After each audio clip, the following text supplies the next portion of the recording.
It's been quite a while. About a year since Season 1 of Promised Neverland ended and left us all wondering what is awaiting us outside the walls of Gracefield. With TPN's return, we sorta got answers to that. The truths behind the setting of the series and as well introductions to brand new mysterious characters. And that is something you do not want to miss. But as well, be sure not to eat children. Just putting that out there. Immediately, we have to talk about the setting of this episode because it's something that surprised me. While we haven't gotten exact confirmation, this series doesn't seem to be taking place on planet Earth like some had theorized previously. And I find that to be so surprising because now it completely changes what we knew about Promised Neverland previously. I had always theorized that this was taking place on Earth, sometime in the future, taken over by these alien-like demons. But in reality, it seems that may not be the case after all, already added to the series overall, and that's Mystique, which is something I actually was worried about going into Season 2. Let me explain what I mean. With Season 1, we have the setting of Gracefield, which was a land guarded off by giant concrete walls that kept the kids from leaving. But not only did it keep them from leaving, it kept them wondering the joys of life awaiting them outside these walls, the endless possibilities of a free world they can explore and make their own. This also kept the viewer waiting, wondering what's outside the peaceful place known as Gracefield. But as soon as the season ended, the mystique of Gracefield was gone.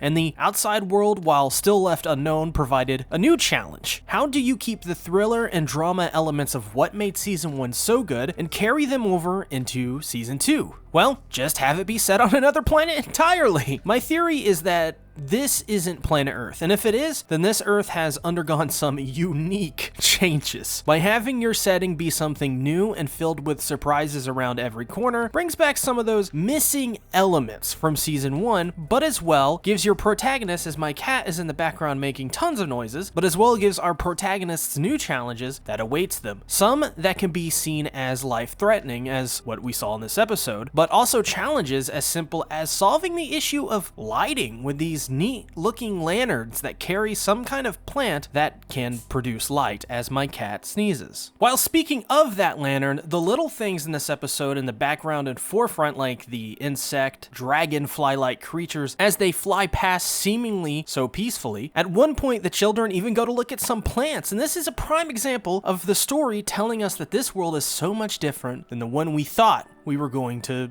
learn about. Not only that, but the gigantic trees which make up this forest block out all of the light beneath, only allowing spots of light to reach down below from their sun or moon. It's neat touches from Cloverworks like that which really brings this unique world even more to life. You feel like this massive, ever-expanding forest has its own living ecosystem. But as later on in the episode, we see Emma and Ray wake up in some sort of unknown place, and my theory is that it's one of those gigantic trees, possibly inside, way up, or down on the ground, maybe even underground. The reason I think this is because of the texture of the walls they're similar in comparison to the trees. Plus, with the light emitting plants, we already know that these plants possibly don't even need light to grow, so this can easily be the case. But the biggest surprise to me was the pin labeled WM for William Minerva. The pin given to Ray by Norman in Season 1 is anything but a pin. It seems to be some sort of device that acts as a map and a virtual guide. This to me says that in some ways, technology has advanced so far on this planet that they are able to have these kinds of hologram technologies in the form of a pin, but also maybe the possibilities of other sorts of technologies as well. It opens up more of the world's lore of this series and suggests that there is only more left to be seen in regards to the everyday technology. As well, this could suggest a lot of things, like a secret war that's being waged against the humans and demons. I mean, think about it. Why else would William Minerva go through all of this trouble to get them this pin and leave all of those Morse codes? It also suggests that they must have someone on the inside to be able to plant that pin where they did, and the Morse code. I think this season we will see a big focus on the idea of factions and war, especially in regards to demons and humans, though I'd love to see what you guys think down in the comments below. Of course though, what you're really here for is none other than the two characters revealed at the end of this episode. They appeared to help them out as they were being chased by some sort of monster in the forest. The first one was, well, seemingly appeared to be a girl, but she was shrouded in a hood with some sort of mask on her face with 2 holes in it. While this may be weird to say, but it funnily enough reminds me of something you'd see in Naruto. I know, that's really weird, but I do think it's a bit too early to theorize just if these are our protagonists or not for this season, or if this girl is even human. It seems based off the way this episode ended, they were presented in such a way as to make the viewer guess their allegiance. We as well have the other person, or rather demon, with her. Obviously, I imagine this demon has no relation to the others because of the fact that Ray was saved by this demon. Based on him being there, it seems that there are some demons which do not approve of what the others are doing. As an aside, it seems the demons prefer melee weapons, which I find interesting as they are able to slay these monsters like this with such ease using them. Obviously, humans are no match for demons physically. Though the real question here is just whose side are they on?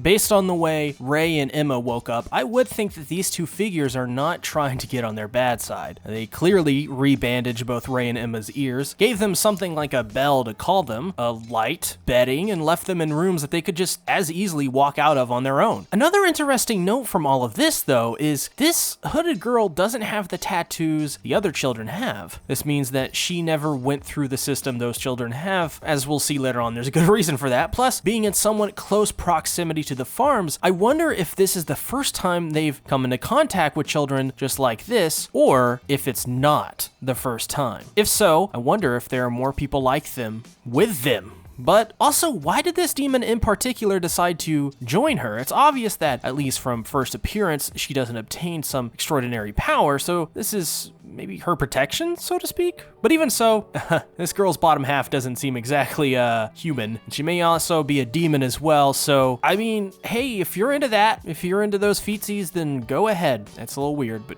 go ahead. Joking aside, I think this episode, as my cat rubs against the mic, I think this episode was a strong first showing for Promised Neverland this season. Though I must admit, after seeing this episode, it makes me think we may never see Gracefield again, or at the very least for a very long time. As much as I'd love to see what's going on with Mother Isabella and how she's dealing with all of this, as well as Big Daddy Phil, maybe it's just not the time to see these 2 characters come back in the story just yet. It seems now the story is solely focused on developing the world building of the series, now to take it to further heights than previously thought. Though I also have to wonder just what this series will be like as the story develops this season. With the anime only being 11 episodes confirmed on Twitter, it's obvious to me they are already going to be talking about a season 3 maybe as soon as season 2 ends. The reason I think this is because of the length of the manga and the sheer popularity of this series.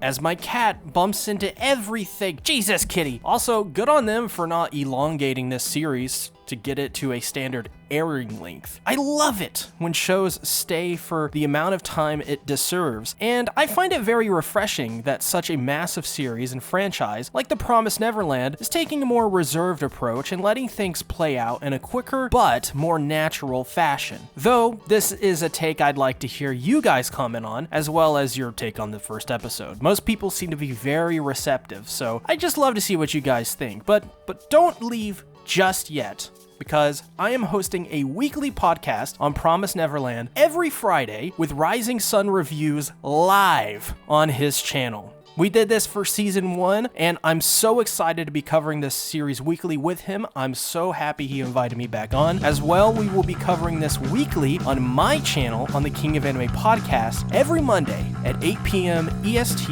along with Attack on Titan, ReZero, and more surprises yet to be announced. So subscribe, it's free, and as always, you can unsubscribe later if you want. Thank you for watching. Bye-bye.